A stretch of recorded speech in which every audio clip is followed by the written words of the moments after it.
नमस्कार साथियों, कैसे हो? अच्छे हो ना? चलिए, आज का हमारा विशेष चैप्टर है पदार्थ। आज हम क्या पढ़ेंगे? तो पदार्थ के बारे में पढ़ेंगे। पदार्थ क्या है, इसके बारे में हम जानकारी प्राप्त करेंगे। तो चलिए, हम पदार्थ के बारे में जानकारी प्राप्त करते हैं कि पदार्थ किसे कहते हैं। पदार्थ क्या है? तो दुनिया का कोई भी चीज, दुनिया का कोई भी चीज, दुनिया का कोई भी चीज जो स्थान घेरे, जो स्थान घेरे, जिसमें द्रव्यमान हो, जो रुकावट डाले, जो रुकावट डाले, यानी कि दुनिया का कोई भी चीज जिसमें जो स्थान घेरे, जिसमें द्रव्यमान हो, जो रुकावट डाले, जो दाब डाले,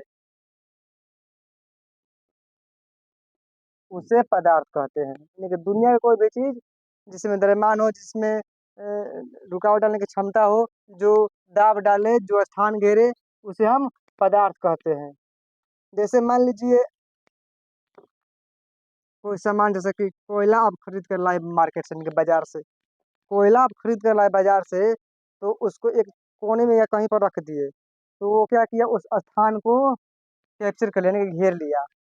उसमें वजन भी है, वो रुकावट भी डालता है, उसमें दाब डालने की क्षमता भी है। तो इसे हम क्या कहेंगे? पदार्थ कहेंगे।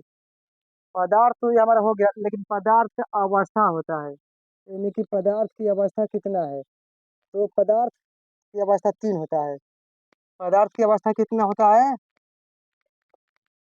पदार्थ की अवस्था। अब हम अब हम पढ़ेंगे पदार्थ की अवस्था के बारे में कि पदार्थ की अवस्था कितना होता है और कौन कौन होता है। तो चलिए, हम पदार्थ की अवस्था के बारे में पढ़ते हैं।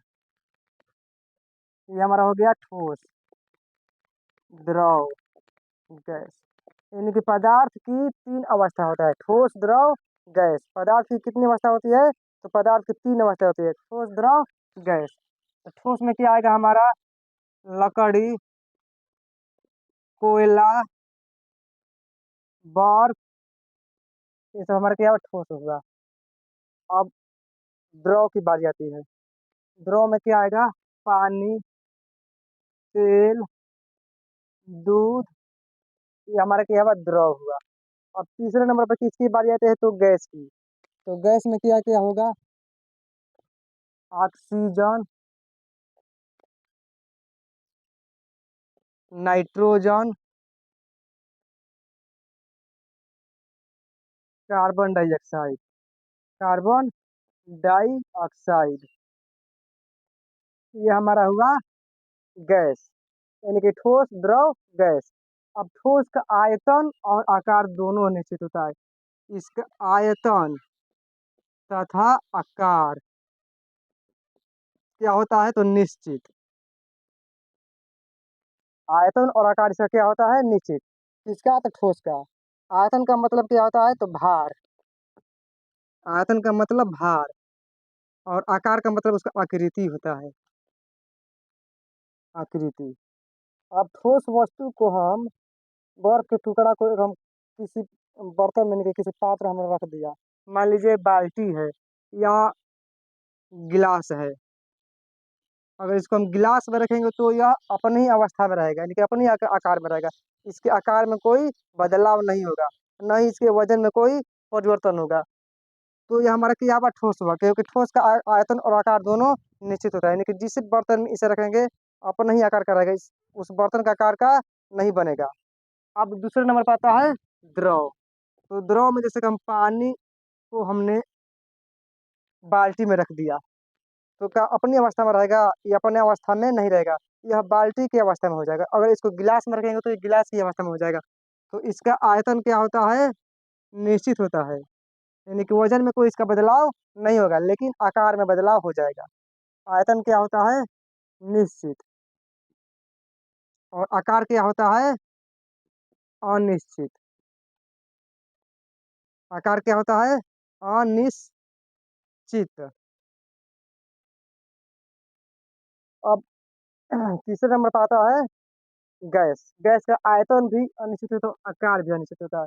यानी कि इसे जिस पात्र में रखेंगे, जिस बर्तन में रखेंगे, तो उसी बर्तन का तो पहले नंबर हो जाएगा, लेकिन दूसरे नंबर पे ये बात है कि इसे अगर हवा में छोड़ देंगे खुला तो ये उड़ जाएगा, यानी कि वो वहाँ पर नहीं टिकेगा, यानी कि इसका आयतन भी कम हो जाएगा। तो आकार और आयतन इसका अनिश्चित होता है। यानी कि गैस का आयतन और आकार दोनों क्या होता है? अनिश्चित होता है। यानी कि इसे हम जिस बर्तन में रखेंगे उसका उसी आकार का हो जाएगा, और प्लस में या इसे अगर हम हवा में खुला छोड़ देते हैं तो यह उड़ जाएगा, यानी कि यह नहीं टिक पाएगा। तो इसका यानी कि जो वजन है वजन भी कम हो जाएगा। तो इसके पीछे आप कभी समझे हैं कि ऐसा कैसे होता है? जो ठोस होता है तो अपने आकार और आकृति जो होता है सो उसमें कोई चेंजिंग नहीं करता है, जबकि द्रव का जो होता है आकार बदल जाता है, और गैस का आकार तो बदलता ही है, लेकिन जल्दी इसका बदलता है, और उसको खुला में छोड़ देते हैं तो उड़ जाता है। ऐसे कैसे होता है? तो चलिए इसके बारे में हम पढ़ते हैं। तो मान लीजिए ये हमारा ठोस हो गया, ये हमारा क्या है? ठोस। ये हमारा क्या है? गैस। ये हमारा द्रव, माफ कीजिएगा द्रव। ये हमारा क्या है? गैस। तो ठोस ये हमारा हो गया, ये हमारा द्रव हो गया, ये हमारा गैस हो गया। इसमें अणु रहते हैं, क्या इसमें रहते हैं? अणु। तो जिसमें अणुओं की संख्या जितनी ज्यादा होती है वो उतनी मजबूती से एक दूसरे में बंध, यानी कि इसमें अणु एक दूसरे के साथ मजबूती से बंधे रहते हैं, यानी कि मजबूती से ये बंधे रहते हैं, इसलिए ठोस अवस्था में रहता है। जिसके अणु मजबूती से एक दूसरे से बंधे रहेंगे वो ठोस अवस्था में रहेगा, यानी कि वह कहीं भी रखेंगे तो क्या होगा? वो फैलेगा नहीं, यानी कि अपने आकार से विचलित नहीं होगा, अपने आकार में ही रहेगा। और दूसरे नंबर पर आता है द्रव के, तो इसका जो अणु होते हैं थोड़ा दूर दूर होते हैं। इसकी अपेक्षा यानी कि ठोस की अपेक्षा द्रव के अणु थोड़ा दूर दूर होते हैं। दूर दूर रहने के कारण क्या होता है? ये थोड़ा इससे कमजोर पड़ जाता है। जो चीज कमजोर पड़ेगा वो क्या होगा? उसका शक्ति कम रहेगा। तो अब ये मान लीजिए पानी जमीन पे गिर गया, गिलास का पानी है, अब मान लीजिए जमीन पर हम इसको गिरा दिए, तो ये क्या हुआ? फैल गया। तो फैलने के पीछे राज यही है कि इसका जो अणु होते हैं कमजोर होते हैं, और इसके अणु मजबूत होते हैं, इसलिए ये नहीं फैला, अपने जगह पर स्थिर रहने के अपने आकार में स्थिर रहा। और ये है जो फैल गया, तो इसके अणु की संख्या क्या है? इनसे कम है और यह कमजोर है। अब तीसरे नंबर बारी आती है गैस का। तो गैस के अणु की संख्या द्रव से भी कम रहता है, लेकिन गैस का जो अणु होते हैं इससे भी दूर दूर होते हैं, और स्वतंत्रता पूर्वक एक स्थान से दूसरे स्थान तक वो जा पाते हैं, यानी कि अपने क्षेत्र को वह घूम सकते हैं। मान लीजिए यहाँ पर जो है, यहाँ से यहाँ चला जाएगा, यहाँ से यहाँ आ जाएगा, यहाँ से माने कि जो ये गैस है तो गैस का जो अणु होते हैं बहुत कमजोर होते हैं, इसलिए क्या होता है? यह हवा में आसानी से उड़ जाता है। जिसका अणु कमजोर होगा वो क्या होगा? बहुत जल्दी क्या होगा? टूट जाएगा, यानी कि वह इसलिए यह हवा में आसानी से उड़ जाता है। तो अब हमें पढ़ना है जिसका अणु ज्यादा रहेगा वो स्वतंत्रता पूर्वक घूमेगा कि नहीं घूमेगा।